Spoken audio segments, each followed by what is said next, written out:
सभी को नमस्कार।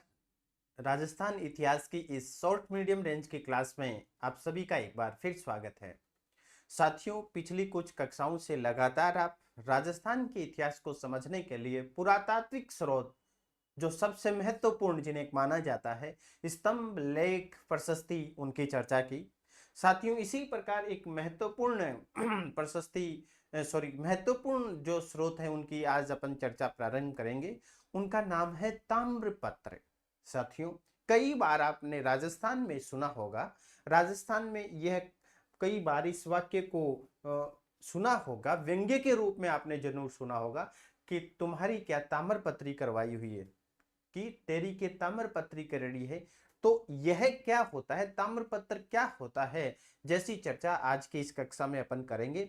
फिर आगे अपन विभिन्न ताम्रपत्रों की चर्चा करेंगे, उनमें क्या लिखा हुआ है। साथियों, नाम से स्पष्ट हो रहा है, ताम्र यानी तांबे। तांबे पर लिखावट जो की हुई है, वो लेटर जो तांबे के धातु पर प्लेट पर लिखा हुआ, उसे ताम्रपत्र कहते हैं। साथियों, ताम्रपत्र कब काम में लिया जाता है, किससे महत्वपूर्ण रूप से जुड़ा हुआ था, बहुत महत्वपूर्ण बात मैं आपको बताने जा रहा हूं। ताम्रपत्र भूमिदान से जुड़े हुए हैं। किससे जुड़े हुए हैं? भूमिदान से।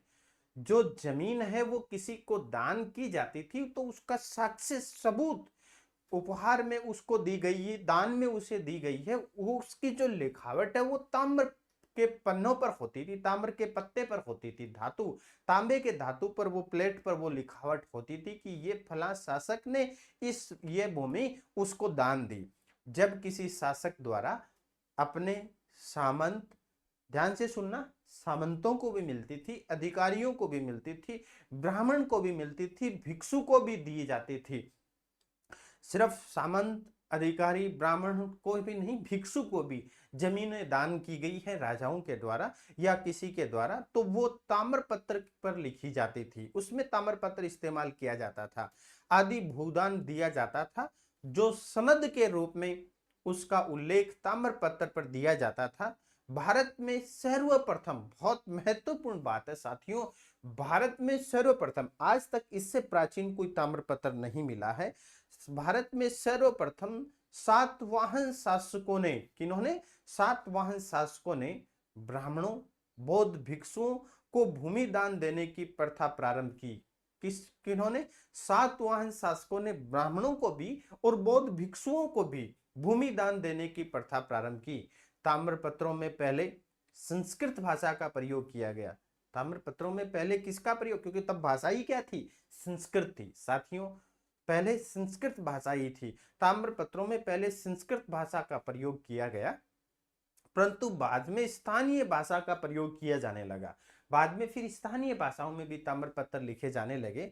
इस प्रकार की भूमि सभी करों से मुक्त होती थी। बहुत महत्वपूर्ण बात है, आपने सुना होगा साथियों, जैसे किसी मंदिर के या किसी ब्राह्मण को किसी भी जिस प्रकार की ये औरण भूमि के अलावा, जैसे मंदिर के नीचे डोहली जिसे को भूमि उसको बोलते हैं, दान में दी गई भूमि साथियों वो कर मुक्त होती थी। अगर कोई दूसरा व्यक्ति भी भूमि दान करता था तो पहले वह उस राज्य के राजा को क्या करता था? उसका टैक्स चुकाता था, क्योंकि भूमि कर से ही राज्य की व्यवस्थाएं चलती थी।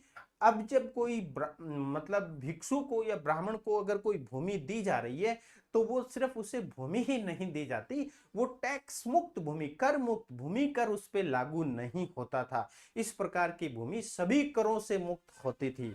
साथियों, कालांतर में भी इसी प्रकार के अनुदानों ने सामंतवाद के विकास में भी कुछ योगदान दिया। हालांकि उसके कुछ अच्छे रूप भी प्रकट हुए, कुछ नुकसानदायक भी प्रकट हुए।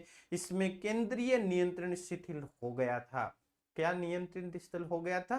केंद्रीय नियंत्रण क्या हो गया था? शिथिल हो गया था। फिर सामंतों ने उस उनकी प्रजा का क्या किया साथियों? कुछ शोषण करना प्रारंभ किया, क्योंकि जमीन तो उनके पास हो गई, उन्होंने फिर शोषण। अब साथियों, होता क्या है, राज्य व्यवस्था के अंदर सभी का अपना अपना रोल होता है। अब अगर किसी के पास भी अगर ताकत ज्यादा आ जाती है तो फिर ये स्वाभाविक है, दुनिया में किसी भी अधिकांश राजाओं के पास यही देखा है। राजा में किसी क्षेत्र में किसी सामंत के पास या किसी भी जगह अगर ताकत ज्यादा हो जाती है तो फिर वहां कुछ अपराध या यूं समझ लीजिए